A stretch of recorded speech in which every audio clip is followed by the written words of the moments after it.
On the outskirts of Blackthorn County, rising like a scar above the coastline, there stands a structure that most people pretend not to see. Its windows are hollow, its gates twisted, and the surrounding forest seems to lean away from it as though the very earth recoils. Locals call it many names, the House of Echoes, the Hill of Broken Souls, but on the maps it has only one Blackthorn Asylum. The building has been abandoned for nearly 5 decades. Since the mid-1970s, no one has officially set foot inside, at least no one who returned to talk about it.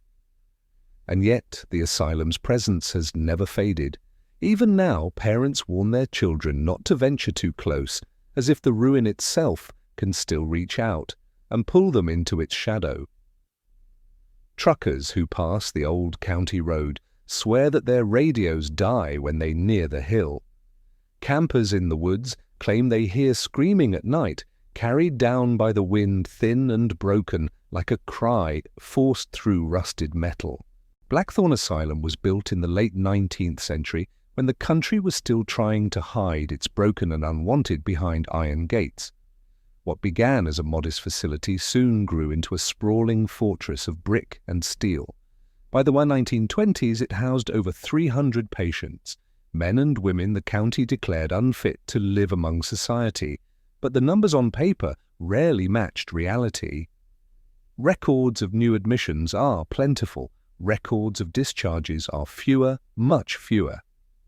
And that is where the unease begins, because in the decades Blackthorn operated, dozens of patients were admitted without ever officially leaving. No obituary, no transfer, no grave, just vanished, absorbed by the asylum. In the 1950s, whispers began to circulate among the nurses. Patients complained of the knocking, always 3 raps, always just after midnight. At first, staff dismissed it as delusion. But when an orderly claimed to hear it himself echoing from the locked ward, a chill spread through the corridors. Some said it was a patient trapped between floors. Others believed it was something older buried in the foundations. By the 1970s, conditions had deteriorated beyond repair. Blackthorn was underfunded, understaffed, and plagued by reports of abuse. When the state finally ordered it closed, the transition was hurried and chaotic. Trucks came in the night carrying patients to other facilities, or so the officials claimed. But again, the numbers didn't match. Families demanded answers and none were given. The asylum's gates were chained shut, and Blackthorn's history was buried under silence. Still the Hill remembers. Ask anyone in the county and they will tell you Blackthorn is not dead.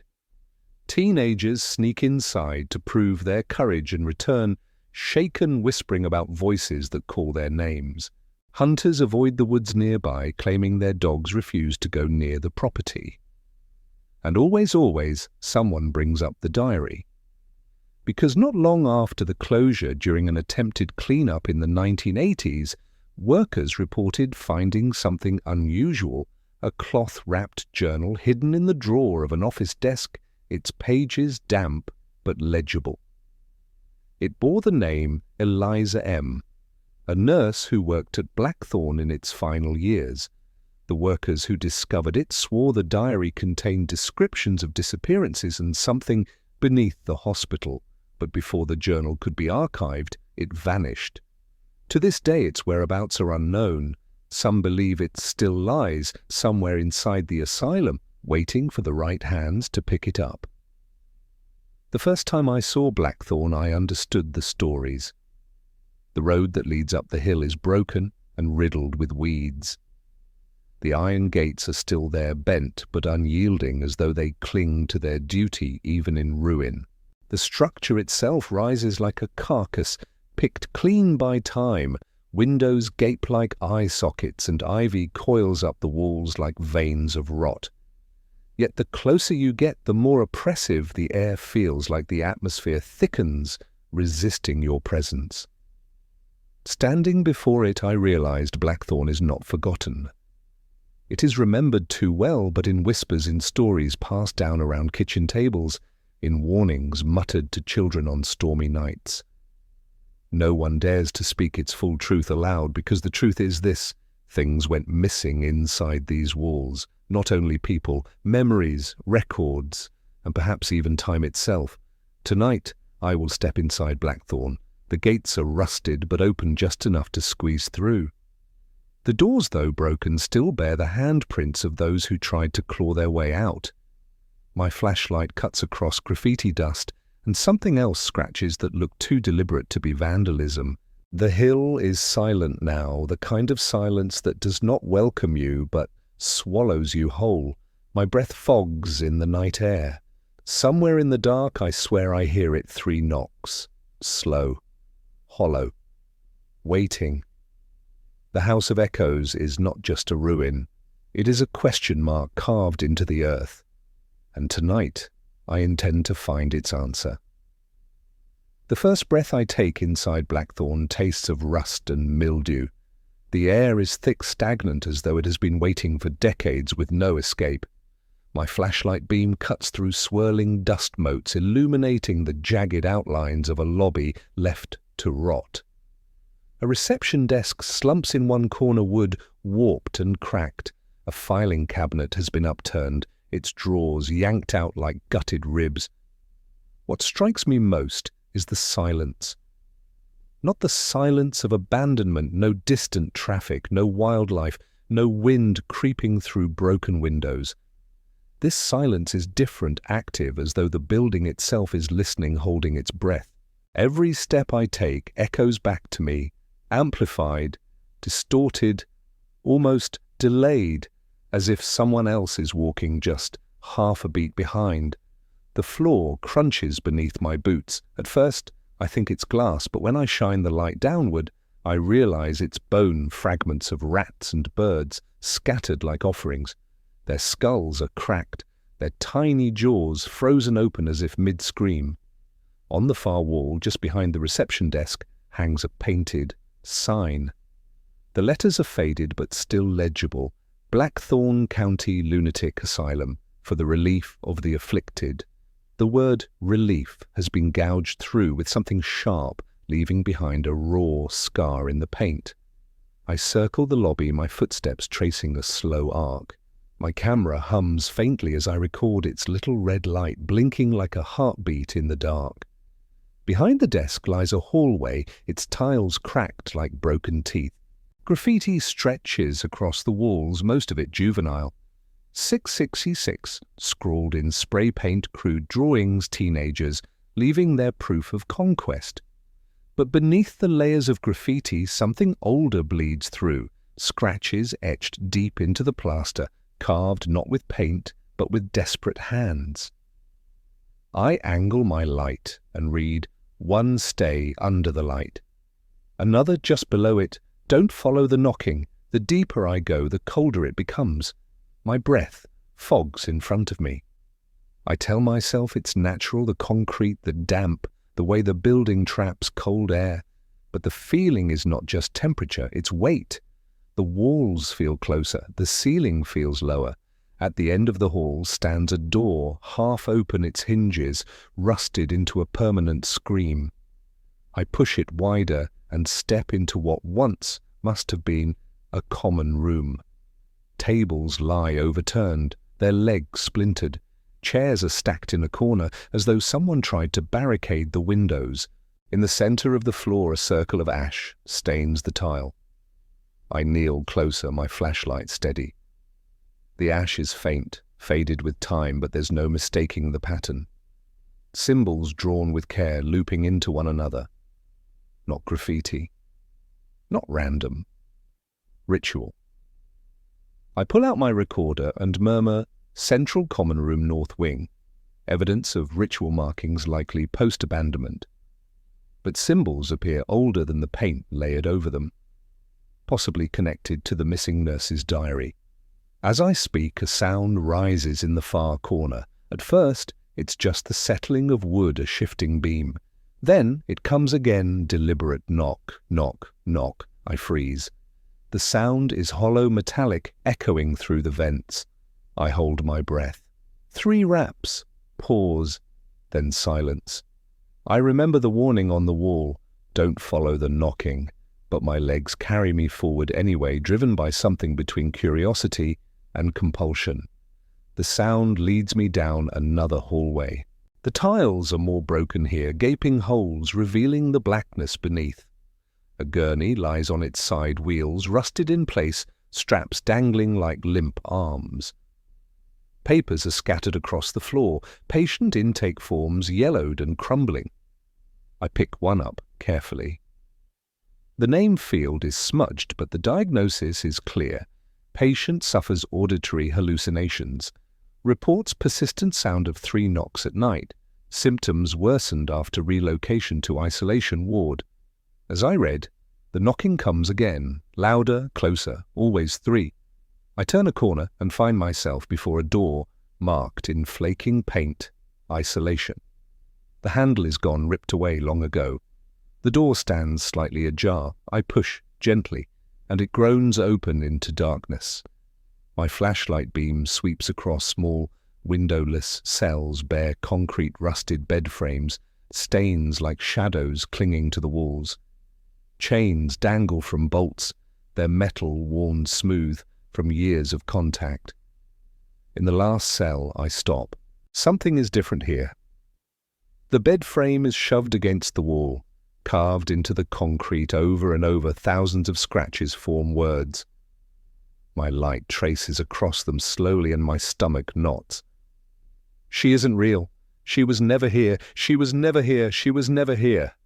Over and over, frantic, consuming every inch of wall space.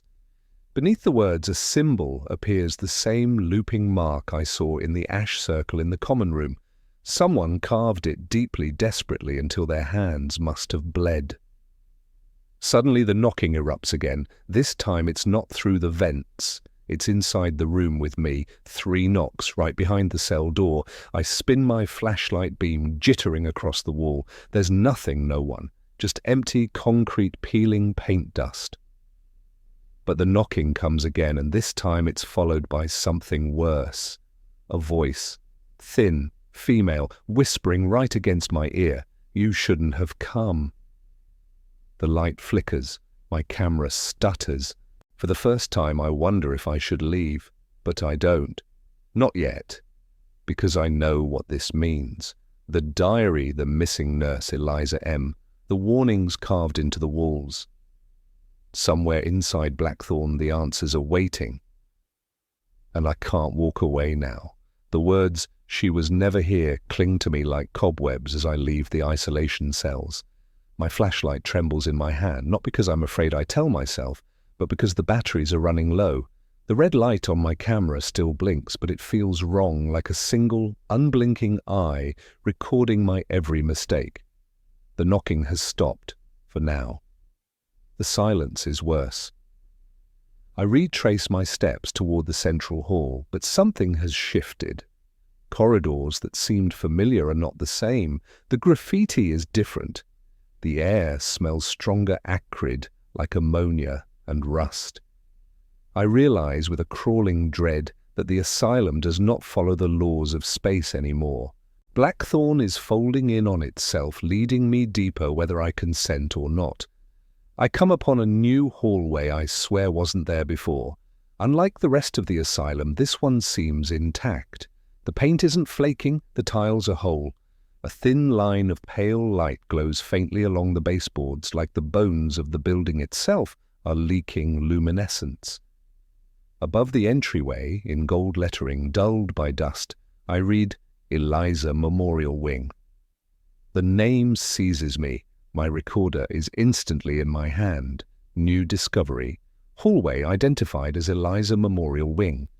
This may be linked directly to Nurse Eliza M., the final staff member documented before the closure. I step inside. The air is different here, cooler, cleaner, though it carries a faint sweetness like rotting flowers. The walls are lined with portraits, not photographs, but oil paintings of patients and staff rendered in unsettling detail. Their eyes follow me, glassy and unblinking, as though the asylum is parading its collection of souls before me. One portrait makes me stop cold. It is Eliza. I know her from the grainy black-and-white photo I'd found in the archives, the nurse who wrote the diary entries that drew me here. But this painting is wrong. Her eyes are black voids and her mouth is a gash of crimson, smeared as though painted in fresh blood. Beneath her nameplate, someone has scratched the words, "She never left." A chill ripples up my spine. I step back, but as I do, the portrait seems to twitch, just a flicker, almost imperceptible, like her head tilts a fraction of an inch closer toward me. My hand instinctively grips the recorder. My voice is steadier than I feel. Portraits in this wing, altered. Possible evidence of post-abandonment vandalism, unclear whether deliberate art or... I don't finish, because in the silence I hear it again. The knocking. But this time it isn't 3 raps. It's one long, dragging thud. Then another. Coming from behind the walls of the Eliza wing. The hallway stretches into darkness ahead of me, a single door glowing faintly at its end. Unlike the rest of Blackthorn, this door is pristine. White paint, unchipped, brass handle, gleaming as though polished yesterday. Above it, etched into the wood, are the words Ward 9. I know that name. I've seen it in the nurse's diary, the one entry, circled in frantic ink. Ward 9 is not what they say it is. If you ever enter, do not trust what you see. My pulse drums in my ears. Every instinct tells me to turn back. But I've come too far, and the answer's the truth. Wait just beyond. I push the door. It swings open without resistance, revealing a corridor lit by humming fluorescent lights. The shock almost makes me stumble. The rest of the asylum has been darkness, decay, ruin. But here, the lights are alive. And the ward is not empty. Beds line the hallway, each neatly made white sheets, crisp, tucked, as though awaiting patients who never arrived. The air is antiseptic sharp with disinfectant, yet beneath it lingers something sour, something human.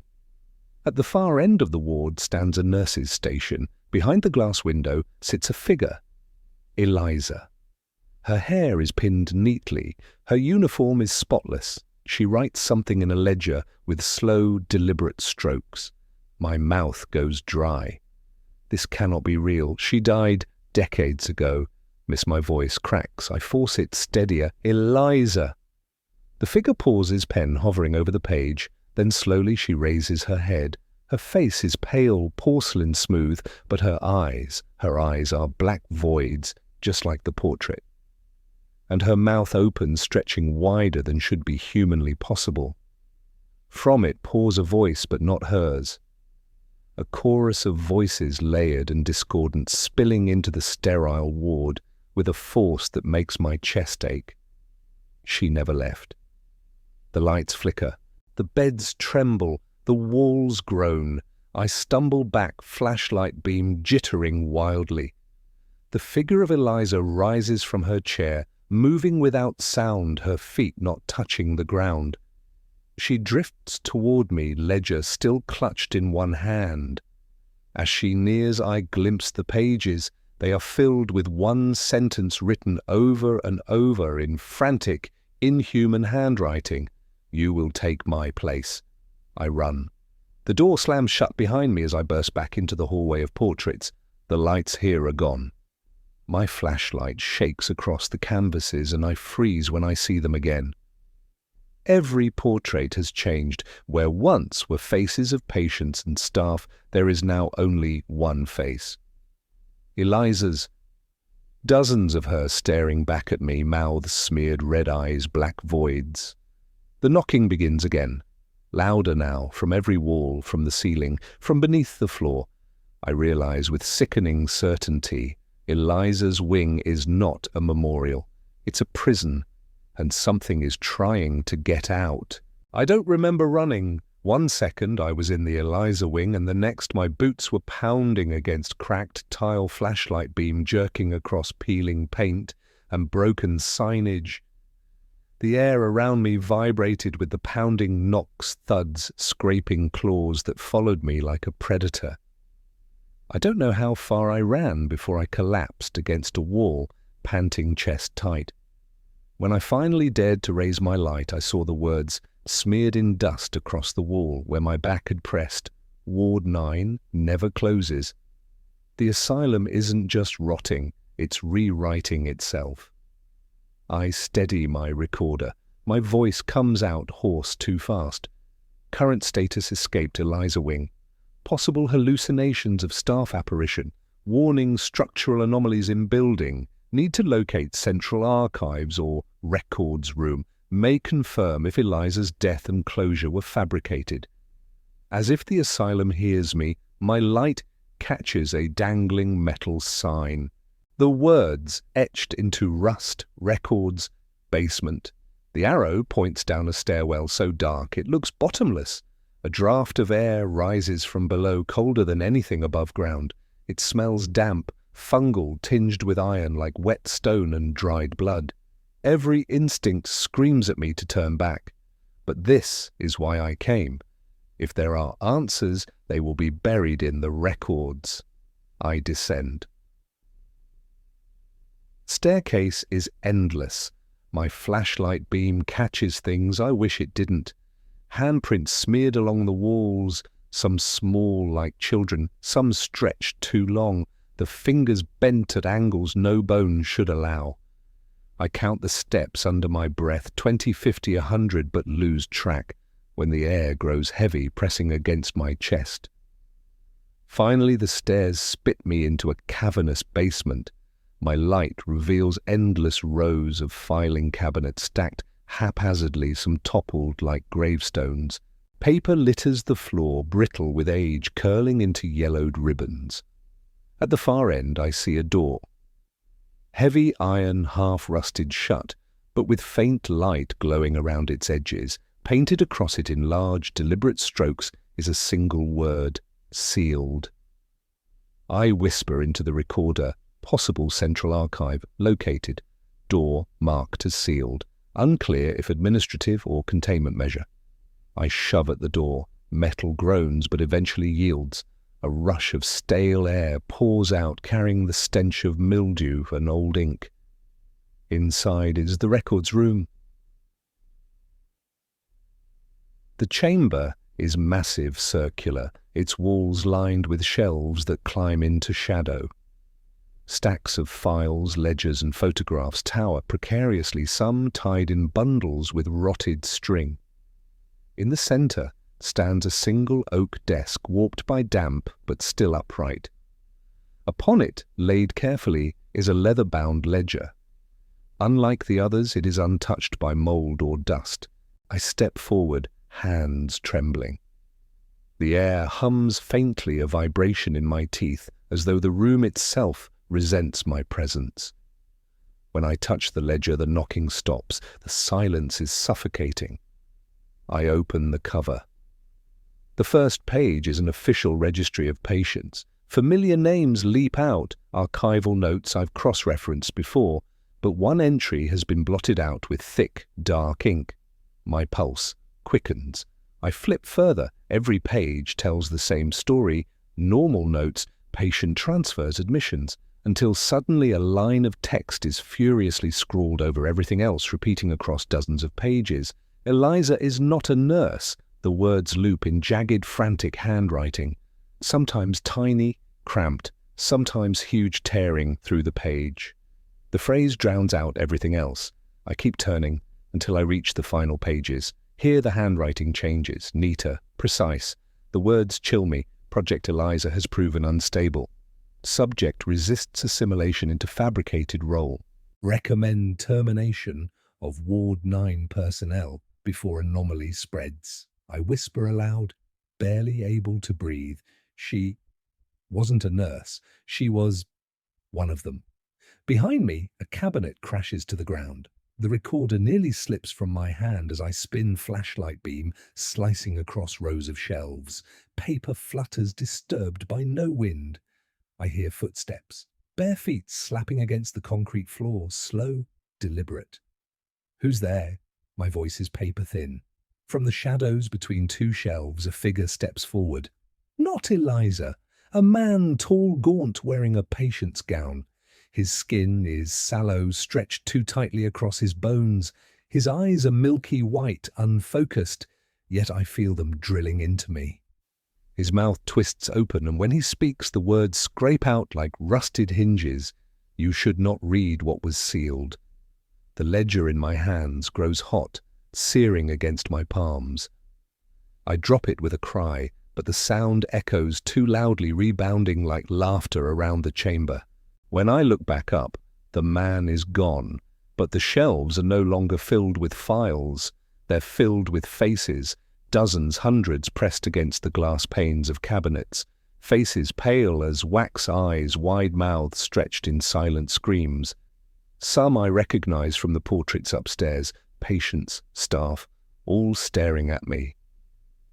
The knocking resumes, this time from inside the cabinets. I grab the recorder, gasping words into it. The records confirm Eliza wasn't staff. She was an experiment. Ward 9 was, something else, maybe a cover. Whatever they did here, it didn't stay contained. The lights above explode in a shower of sparks. Darkness engulfs me. The knocking crescendos into pounding fists, thrashing limbs. The faces in the glass writhe, mouths opening in unison. And then in perfect silence, every mouth speaks at once in my head. You will take her place.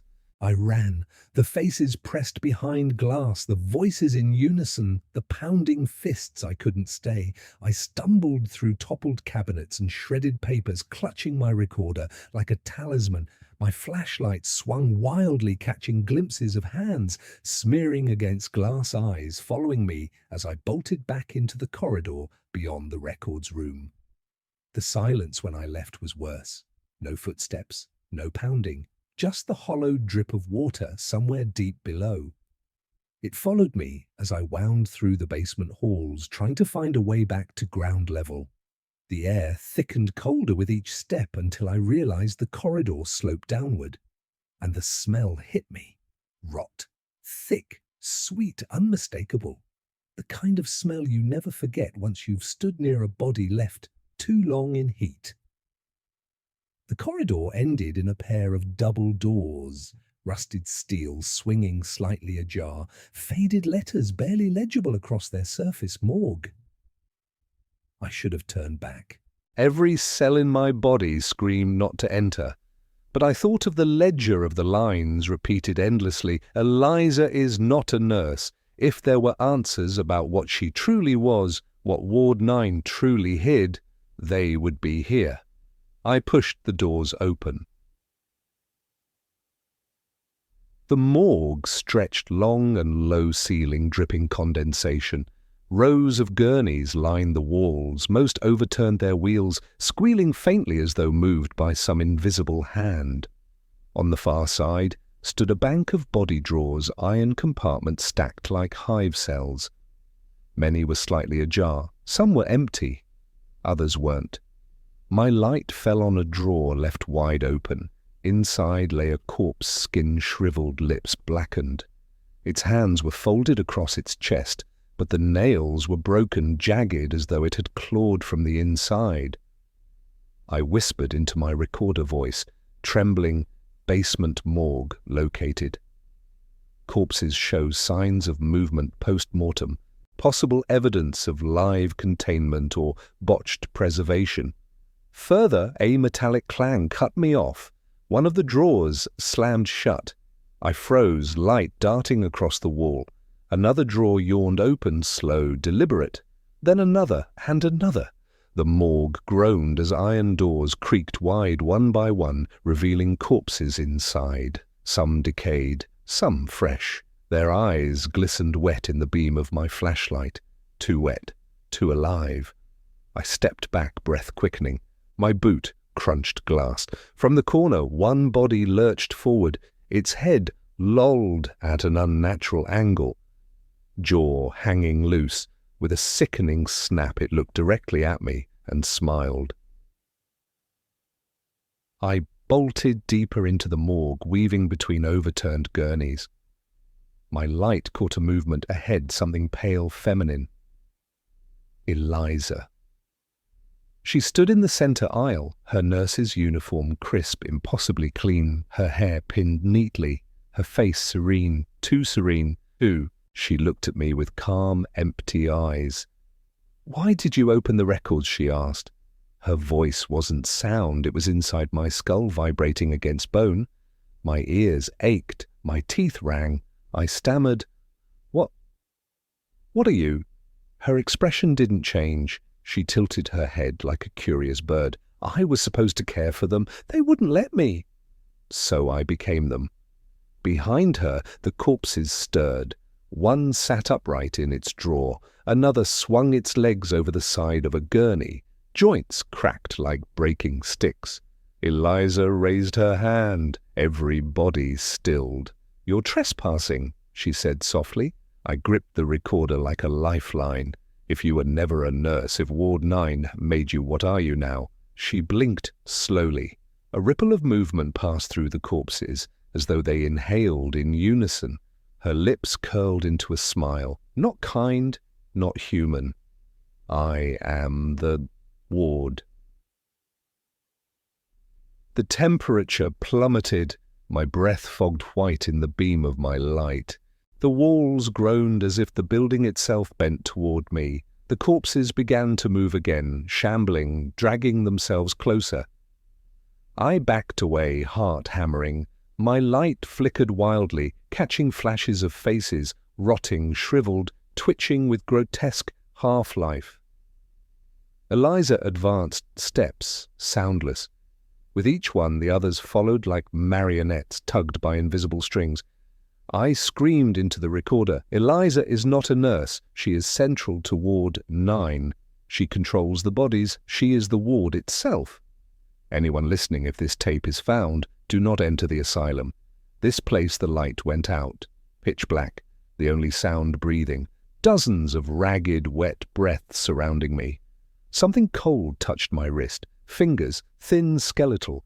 I flailed, kicked, ran blind through darkness. My shoulder smashed into metal drawers, pain lancing through bone.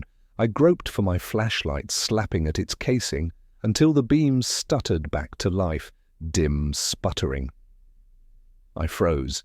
The beam illuminated Eliza inches from my face. Her eyes glowed faintly milky white, but endless. Her smile stretched wider, too wide, jaw tearing at the corners. Her voice slid into my skull. "You will not leave. You will join." I screamed and hurled the flashlight at her. Glass shattered, plunging us back into darkness. In the pitch, black bodies lunged, hands clawed, teeth snapped. I hit the floor, crawling, fumbling for the recorder. My hand closed around it, and with the last shred of strength I bellowed into it, "The morgue is alive, Eliza. She's not a ghost, not a nurse. She's an infection. She makes the move. She—" My words cut off as hands seized my throat, cold, strong, lifting me from the ground. In the dark, her whisper coiled around me. "The ward never closes." I don't remember how I broke free. The hands on my throat had been iron unyielding, my vision tunneled, spots bursting across my eyes as Eliza's whisper hollowed out my skull. Then sudden collapse. I dropped, coughing, hacking air back into raw lungs. In the pitch dark, the sound of corpses dragging themselves closer filled the room like waves scraping ashore. I crawled blindly until my hand struck metal, a door frame. I threw myself forward, clawed the handle, and yanked. The morgue doors swung open and slammed behind me with bone-rattling force. I lay on the cold tiles of another corridor, gasping. My recorder, still in my hand, blinked its red light. Somehow it hadn't shut off. I pressed it to my chest like a relic, whispering into it between ragged breaths, "Escape the morgue. Eliza controls the dead. She's not bound to one body. She's everywhere. The building itself is breathing with her. The asylum is alive." The word echoed in my head, alive. And then I noticed the walls. They weren't stone anymore, not entirely. Patches of slick, pulsing tissue spread like mold veins crawling outward, feeding on plaster. A steady thump reverberated behind it, slow, wet, unmistakably organic. A heartbeat. The asylum itself had a pulse. I staggered to my feet, trying not to look at the walls. Every instinct screamed at me to run, but there was nowhere to run to. The corridor forked in 3 directions, each dim, each echoing with faint groans. My flashlight was gone. I had only the weak glow of my recorder's tiny light. The floor trembled beneath me. Not an earthquake, not decay, something moving. A rush of air tore through the corridor, foul and hot, like the exhale of something massive. The veins on the walls swelled, pulsed, then contracted. The asylum was not just alive, it was hungry. I turned left. The passage narrowed, lined with what once were patient cells. Bars bent outward as if something had pushed from inside. Doors hung open, chains rusted. But it wasn't the emptiness that froze me. It was the shadows. Figures stood inside each cell. Still, watching. Their outlines faint, almost translucent, but their eyes caught the dim glow. White, lidless, endless. "Eliza," I whispered. The figures moved in unison, heads tilting, necks cracking. Then silence. A single voice broke it. Hers, everywhere at once. "You keep running from me, but you're still inside me." The cell doors slammed shut in a domino crash, one after another, metal shrieking down the hall until the sound detonated around me. I ran. The corridor, twisted, impossibly long. My legs screamed, but the passage had no end. The walls pulsed faster, veins bulging, twitching. A wet gurgle rose from beneath the floor building, throbbing, until the ground ahead of me split open. Tiles cracked, sagged inward, revealing a pit. The smell hit me like a wall-rot sewage blood. I stopped short, teetering on the edge. The recorder slipped in my sweaty grip. I almost dropped it into the abyss. Below, things moved. Piles of limbs, torsos, faces, not corpses. Half-living, twitching things fused together, writhing as though desperate to crawl free. A mass of broken humanity moaning as one.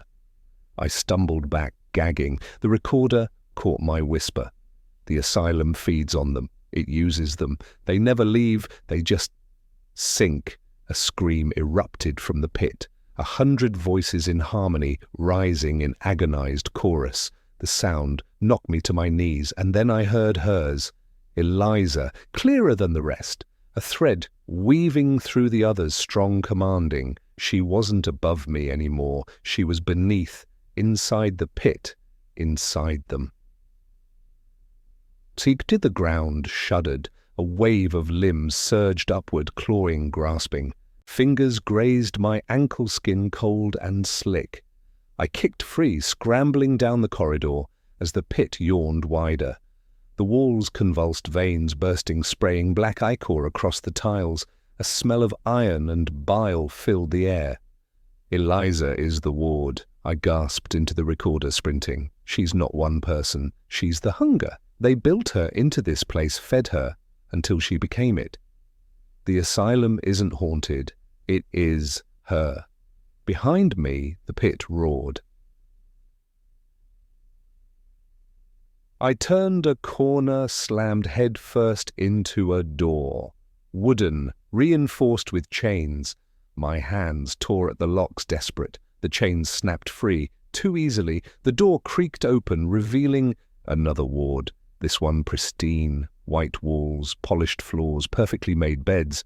It was as though I had stepped back in time before the asylum rotted. For a moment I almost believed I'd escaped the nightmare. Then I saw them. Every bed was occupied. Patients lay under crisp sheets, eyes wide open, staring at the ceiling, mouths moving in silent words. Their voices hit me at once, though none had spoken aloud. "Join her. Join her. Join her." The beds shuddered. Patients rose in perfect unison, heads turning toward me. And in the center of the ward stood Eliza, her smile wide, her arms open. "This is what you came for," she said, "the truth." The ward was never about healing, it was about feeding, and now... The patients stepped off their beds' feet, dragging across the tiles, voices rising louder, stronger, until it shook my bones. "It's your turn." I backed into the corner recorder, trembling in my hand. Eliza's form shimmered at the center of the ward, her white dress pristine against the pale walls. But her eyes, those weren't eyes anymore. They were voids, black as ink, sucking in the light. The patients moved around her like puppets on invisible strings, dragging their feet, necks bent at impossible angles. Her smile never faltered. "You've been so careful," she cooed, "documenting, recording. But the ward doesn't care about your words. It only cares about what it consumes." The patients advanced. Their mouths gaped wider, teeth, rotten tongues, shriveled like worms. The sound pouring from them wasn't human anymore. It was a droning chant, low and hungry. I bolted. The nearest door slammed shut before I reached it. So did the next, and the next. Every exit sealed itself with a metallic screech, as though the asylum had decided no more running. The patients closed in. I hurled my recorder across the floor. Its red light blinked like a lure. The voices swiveled every head, turning toward the glow. For the barest second their advance slowed. I grabbed a chair, swung it hard at the nearest bed frame, and splintered wood into a jagged weapon. The crash was deafening, but my makeshift spear felt useless against the tide of bodies shuffling forward. Still, I had no choice. The first lunged. Its skin was waxy, stretched thin over bones. I jammed the broken chair leg straight into its chest. It didn't bleed. Instead, the wound hissed, black vapor spilling out like steam. The patient crumpled, twitching, dissolving into a heap of ash. The others paused. Eliza tilted her head, curious. "Oh, you want to fight back?" Her voice reverberated through my skull, oily and soft. "Good. I like when they resist. It makes the feeding sweeter." The chant resumed louder. The walls quivered, veins pulsing in rhythm. They came at me all at once. I stabbed, swung, shoved. Ash exploded around me in choking clouds, coating my skin, filling my throat. Every impact drained me, every strike heavier than the last. I broke through the circle, stumbling into the far end of the ward. My lungs burned, my arm ached from the weight of the wood, and then the floor shifted. At first, I thought it was another quake, but no. The tiles cracked, splitting apart to reveal something underneath. A gaping mouth ringed with jagged bone-white teeth. A pit that wasn't a pit. A throat. The patients didn't resist. They shuffled toward it willingly, one by one, toppling into the maw with blank devotion. Their bodies twisted as they fell, consumed whole. The asylum was feeding. "Eliza!" I screamed. "What are you?" Her figure blurred, flickered. For a moment she was a girl again, pale, frail eyes pleading. Then she warped her smile, stretching ear to ear, skin peeling into black smoke. Her voice dropped to a growl that rattled the walls. "I am the hunger that built this place. The nurses, the doctors, the wardens, they thought they could bury me beneath their mercy. But mercy rots. Hunger remains. They fed me, the lost, the unwanted, the broken, and now..." The maw yawned wider. The patients' bodies struck.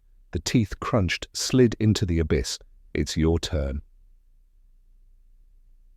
I sprinted toward the only door left unsealed. It led to a stairwell descending into darkness. My legs hesitated, but behind me, the floor groaned, teeth grinding against bone. I chose the dark. The stairwell spiraled endlessly walls, sweating black ichor. Every step echoed with screams from below. My chest heaved, my mind spinning, but I couldn't stop. Halfway down the steps collapsed. I tumbled, crashing into a chamber so vast I couldn't see its end. My recorder clattered somewhere into the dark. The air was damp, thick with the stench of blood. Then movement. Dozens of cages lined the chamber. Inside each, not patients, not corpses, fragments. Faces pressed against bars, bodies half-formed as if stitched together from scraps. They clawed at the metal, whispering, "Not for release, for me. Join us." I stumbled back, heart-hammering, until I tripped over something. A bed frame, no an altar. On it lay a book, its pages damp ink, bleeding but legible. I recognized the handwriting.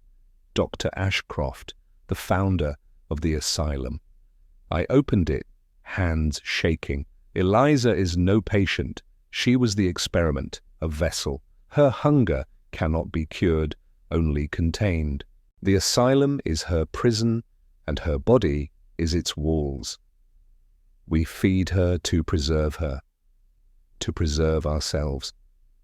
But the hunger grows, and when she consumes enough, the words ended in a jagged streak of blood. Above me, the ceiling pulsed veins glowing faint red. Eliza's voice boomed, no longer confined to whispers. It shook the chamber like thunder. "You see it now, you understand. This is not a hospital. It is a mouth, a womb, a god. The cages rattled, the fragments screamed, the altar split beneath my hands. And from the darkness ahead something stirred, something bigger than the ward, bigger than the pit, bigger than the asylum itself, her true form." The diary opens wider now, as if the pages have been waiting for someone to breathe life into their ink again. Eliza Ward's handwriting grows frantic in these later entries. Letters tilting at odd angles, lines crammed tight margins, bleeding with underlined words like, "They hear me and don't let them lock the door again." Each passage reads less like a memory and more like a testimony, written under duress, as though Eliza had been documenting her own trial inside Blackthorn Asylum. What shakes you first is the mention of Ward 9. Anyone familiar with the asylum's layout would know there was no Ward 9. Maps, records, blueprints all stop at Ward 8. And yet in Eliza's pages, Ward 9 is described in chilling detail, a corridor with no windows, ceilings, dripping black mildew, and doors that never truly closed but seemed to breathe when shut. One entry stands out. In it, Eliza writes about being taken to Ward 9 after the lights failed. Staff led her, strapped and blindfolded, through a hallway that echoed as though underground. She swore she felt damp soil under her bare feet, though the asylum sat on stone. "They said it was for evaluation," she scribbles, "but I heard the others. Their voices weren't alive. Here's where fact and horror blur." Local archives confirm that on the night Eliza wrote that entry, Blackthorn's electrical system failed for 6 hours. Candles were used, patients were moved, but there are no records of transfers to any underground ward. Investigators and detectives are still debating whether her words were delusion or hidden truth. But the diary doesn't stop at vague warnings. Eliza names people. She mentions a Dr. Holloway, someone never listed among the asylum staff. She describes his voice as low, gravelly, carrying the scent of iron whenever he leaned close. She recalls his hand on her shoulder, cold, stiff, like it belonged to someone long dead. And then, a disturbing twist, she writes about the others in the walls. Patients who never screamed but whispered. Patients she swore she could hear brushing against her cell, even though no adjacent rooms existed. "They say they were family," she scrawled, "but not mine, not anyone's. They don't belong to this century." By the final line of this section, Eliza's words take on a terrifying rhythm, repeating one phrase over and over. "Ward 9 is waiting. Ward 9 is waiting. Ward 9 is waiting." The ink breaks off mid-sentence, like her hand had been wrenched away from the page. And here's the strangest part. Handwriting experts who've studied the diary claim the last line wasn't Eliza's. It bore her style, but pressure pattern suggested a different hand had pressed the pen. Some argue it proves tampering. Others whisper it means something worse, that someone else was writing through her.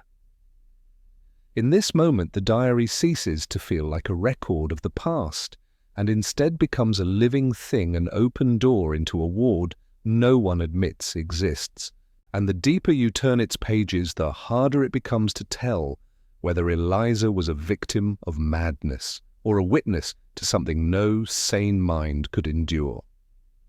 The discovery of Eliza Ward's diary should have been enough to close the book on Blackthorn Asylum, to dismiss her as a tragic patient lost to her own unraveling mind. But instead it ignited a deeper obsession among those who read it: investigators, journalists, amateur historians, even ghost hunters. Because one entry in particular raised questions that no official report had ever addressed. It was written in careful, almost trembling penmanship, as if Eliza had been terrified but deliberate. If you hear them humming, don't hum back. That's how they know you can hear. That's when they come.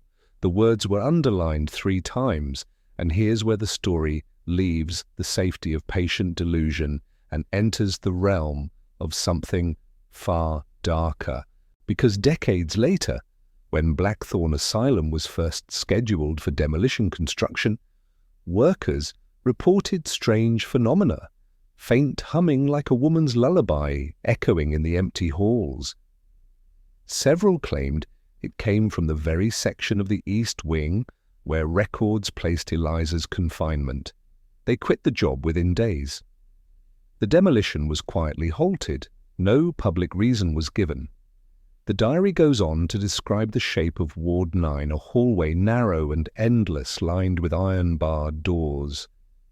But according to Eliza, the bars were not to keep patients in, they were to keep something else out.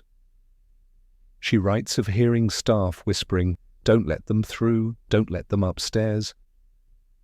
The language is maddeningly vague, leaving researchers to debate whether them referred to dangerous patients' hallucinations or something no rational category can contain. Then comes perhaps the most chilling passage of all. "They let me out one night, though I was never meant to see it. Halloway said I could help them because I could still see. He led me past the barred doors. The walls breathed, yes, the walls, they pulsed. And behind the last door was not a room, but a mirror. Except it wasn't my reflection. It was me, but wrong. She smiled when I cried." Handwriting analysts note that at this point her script becomes jagged, the letters elongated as though written in terror. Experts suggest that Eliza may have been describing some sort of experimental mirror therapy, a psychological practice where patients confronted distorted versions of themselves. But this theory falters for one reason: there is no record, none whatsoever, of such equipment existing at Blackthorn in the 1930s. So where did Eliza encounter this mirror? And who or what was the figure smiling back at her? Investigators have long debated the identity of Dr. Halloway. His name appears repeatedly, always associated with Ward. 9 always described as a man whose presence chilled the air. Yet no employment logs list him, no census records match his description, and no surviving staff accounts recall such a man. Some theories suggest he was a pseudonym, a mask for a real doctor whose actions were covered up. Others whisper something less rational, that Halloway was never a man at all, but a manifestation born of the asylum itself, the embodiment of its cruelties and secrets. The diary continues with entries that blend warning and confession. Eliza writes of being told that she was chosen because she could see things others could not. The others scream until they are taken, she writes, but I don't. I listen. That's why they like me. Who were they? Staff spirits, something worse. The ambiguity only deepens when we learn the diary was found in 2 parts. The first half was hidden behind a false wall in Eliza's old cell. The second half, much more disturbing, was discovered years later, sealed inside a rusted tin box beneath the asylum's foundation. It appeared to have been buried deliberately, as if someone had tried to hide it forever. Those later entries reveal Eliza's final days in Blackthorn. She writes of hearing scratching beneath her bed at night, of waking to find her sheets damp with water though her cell had no plumbing, of seeing her reflection move when she lay perfectly still. The last complete entry is dated October 29th, 1936, just days before her official death was recorded. In it, Eliza scrawled, "They say tomorrow is the night, that they will take me below through the door that isn't a door. If I don't return, let this be known, Ward 9 is not in the asylum. The asylum is in Ward 9. It is perhaps the most enigmatic and horrifying line of the entire diary. Scholars argue over its meaning to this day. Did Eliza believe the entire asylum was somehow contained within this mysterious ward? Or was she attempting to describe a reality collapse, a psychological or supernatural paradox beyond human comprehension? And then the writing stops. Eliza Ward was found dead. 2 mornings later, her cause of death listed as cardiac arrest at the age of 24. But details of her body's condition raised troubling questions. The attending doctor noted her eyes were wide-open pupils, fully dilated with traces of blood vessels ruptured as though she had seen something unspeakable. Her hands were clenched around nothing, skin torn at the nails as though she had been grasping an invisible object. The strangest detail of all, faint bruising around her wrists, though no restraints had been placed that night. Her death was written off as natural causes compounded by her hysteria. The diary was confiscated, sealed away, and quietly forgotten for decades. But the whispers never stopped. Staff who stayed on after her death reported hearing the humming low and constant from the East Wing. Patients complained of someone watching them from mirrors that reflected only empty rooms. And when Blackthorn finally closed in 1941, more than half its records were deliberately destroyed in a fire labelled accidental. Whether Eliza's diary is the desperate rambling of a broken mind or the testimony of a woman who witnessed something that should not exist, one fact remains: her words outlived the asylum. And with each retelling, with each reading, Ward 9 grows a little less mythical and a little more real. For decades, Eliza Ward's diary remained sealed in the archives of the Ashford Historical Society, considered little more than a grim curiosity from an era of medical abuse. But in the early 2000s, when interest in urban exploration surged across the internet, Blackthorn Asylum became a magnet for thrill seekers. Its decaying halls, barred windows, and overgrown courtyards seemed to embody every cliché of a haunted ruin. And then someone found the diary. Not the copies housed in dusty archives, but the second half, the portion hidden in the tin box beneath the asylum's foundations. It surfaced on an anonymous forum dedicated to abandoned places. A grainy series of photographs showed the fragile, water-stained pages spread across a concrete floor. The handwriting matched known samples from Eliza, and the words reignited every nightmare tied to Blackthorn. One page in particular went viral. The humming means they are close. Do not answer. Do not look in the glass. If you see your face smile back at you, it is already too late. Skeptics insisted it was a hoax, an elaborate creepypasta.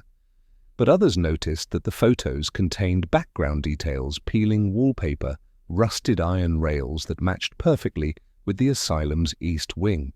To stage such a find would have required access to the real condemned building, and according to local police, trespass into Blackthorn was punishable with severe fines and jail time. So who risked entering and why release the diary pages anonymously? That question only deepened when reports began to surface from those who had attempted to investigate the asylum afterward.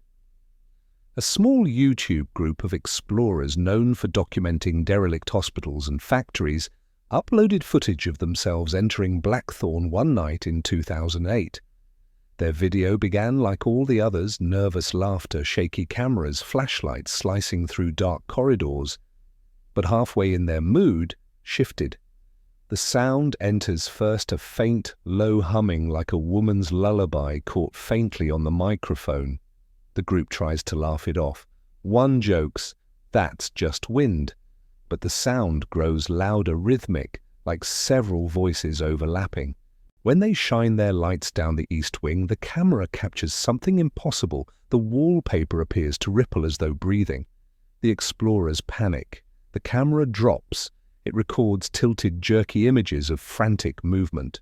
At one point, a mirror flashes into view, a tarnished, full-length relic bolted to the wall, but the reflection does not match the explorers.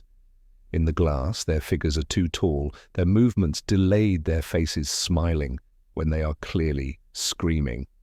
The footage ends abruptly. The channel was deleted within days. None of the members ever posted again.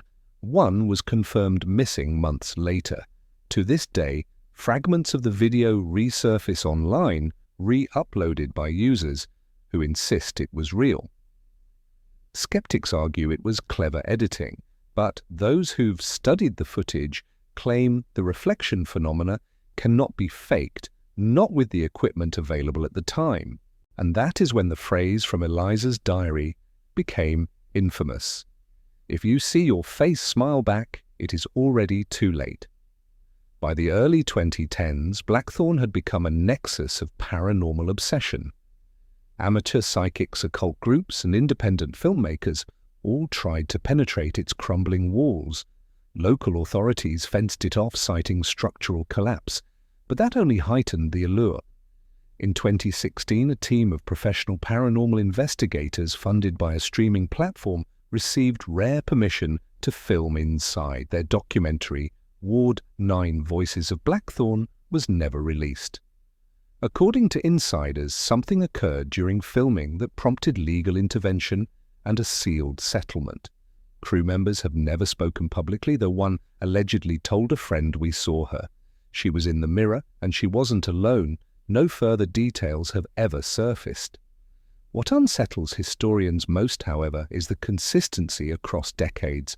Eliza Ward's diary from 1936, the construction workers of the 1970s, the urban explorers of 2008, the investigators of 2016, all describing the same phenomena: humming voices, shifting walls, mirrors that lie.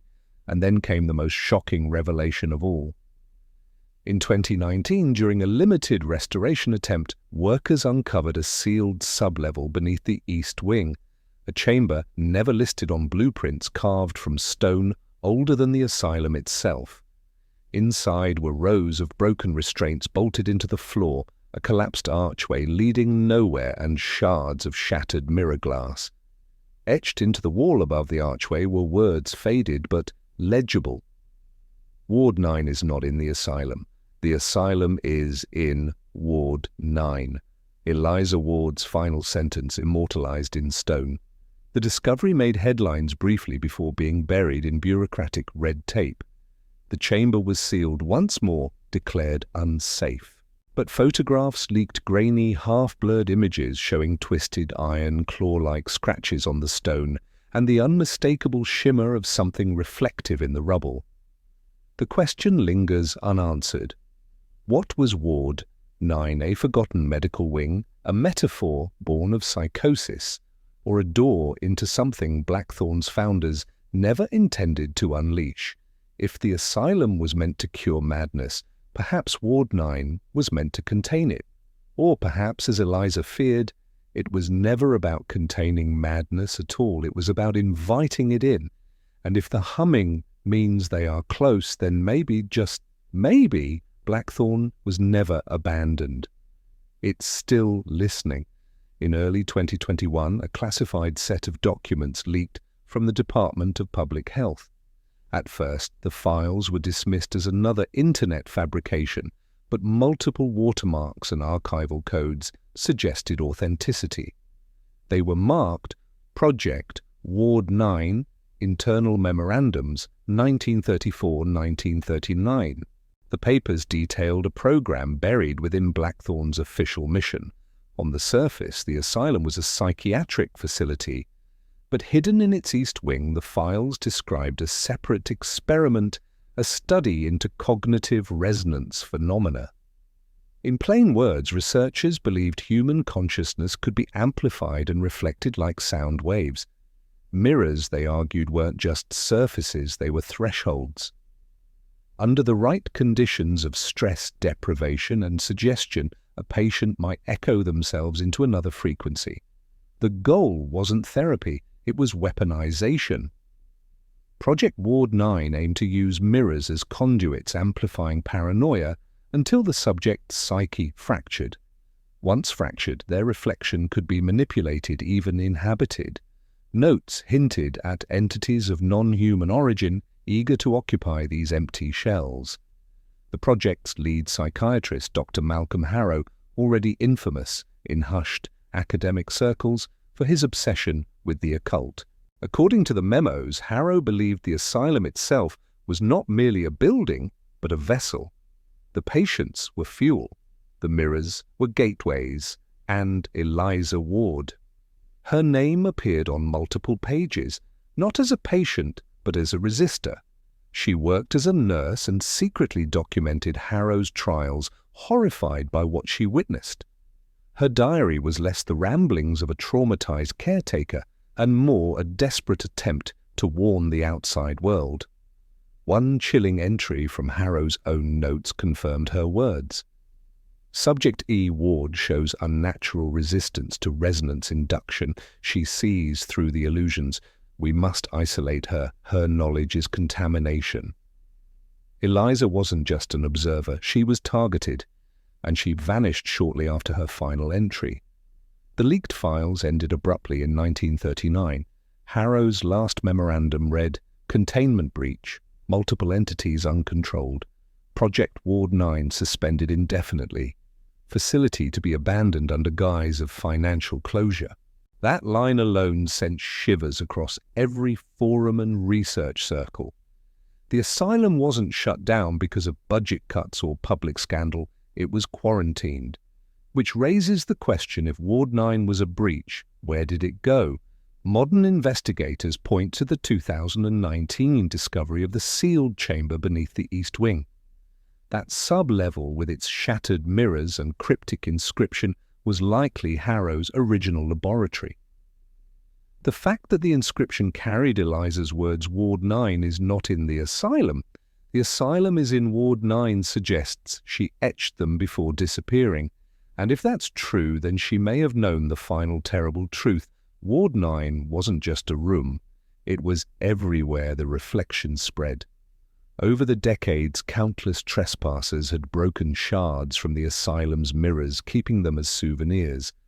Some were sold online, traded among collectors. If the resonance was real, then fragments of Ward 9 now sit in basements, bedrooms, and flea markets across the world. The humming could be anywhere. In late 2021, a small podcast team claimed to have tracked one such mirror fragment to a suburban home in Ohio. They recorded themselves placing the shard in front of a camera. At first, nothing happened. Then, after nearly an hour, the reflection of the host began to smile independently. The feed cut off. The episode was never released. The team's social media accounts have been silent ever since. Skeptics dismissed these claims as viral hoaxes. But for those who've studied Eliza's diary, the echoes are unmistakable. Her warnings were never meant only for the patients of Blackthorn. They were for us. The asylum's walls have crumbled, its wards overtaken by vines and silence. But if Project Ward 9 succeeded in even a fraction of what Harrow intended, then the asylum did not die when its doors closed. It moved outward.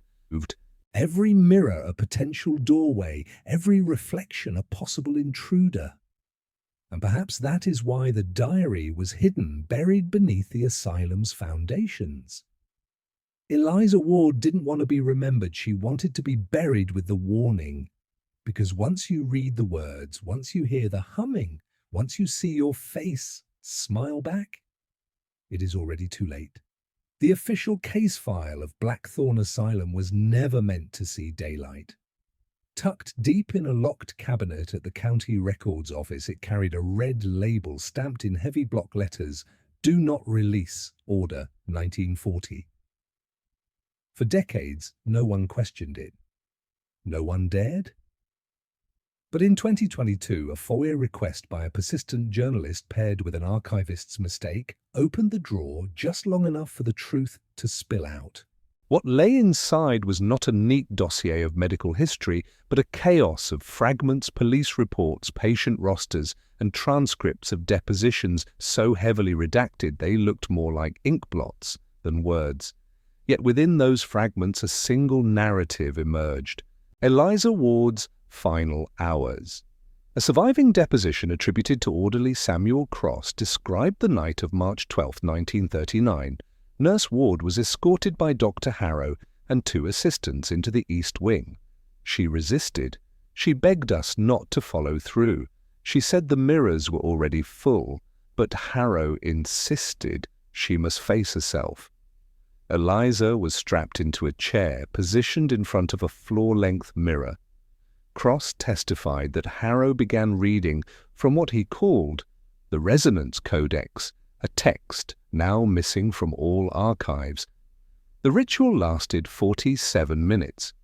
At the end, Cross claimed Eliza's reflection continued to move after she went still. She did not scream. She did not collapse. She simply ceased to respond while her mirror image leaned forward, smiling. The assistants panicked. Harrow ordered silence. "Record this as termination," he said. Eliza Ward never left that chamber. Her official death certificate, quietly filed months later, did pulmonary failure as the cause. But the deposition tells a different story. Eliza wasn't killed. She was consumed. The mirror breach. Another report filed by the county sheriff on March 15, 1939 described chaos in the asylum's East Wing. Multiple staff members vanished. Patients were found wandering the halls in shock, babbling about faces in the glass. By the time law enforcement arrived, Harrow was gone. Ward 9 was sealed with concrete days later. No charges were ever brought. Instead, the asylum was quietly shut down, its history buried under a narrative of financial collapse. Harrow's name faded into obscurity, dismissed as a quack, his research erased from academic journals. But the echoes never stopped. The recovered diary. The final entry of Eliza's diary, discovered in the sealed chamber decades later, read, "If you are reading this, it means Harrow's walls have failed. Ward 9 was never a place. It was a hunger, and I was chosen as its meal. Do not look for me in the asylum. I am behind you now, waiting for the day the mirror opens wide enough to let me through." Handwriting analysis confirmed the entry matched Eliza's earlier notes. Case closed or covered up. The case file concluded with a memorandum from the State Board of Health. Blackthorn Asylum is to be condemned.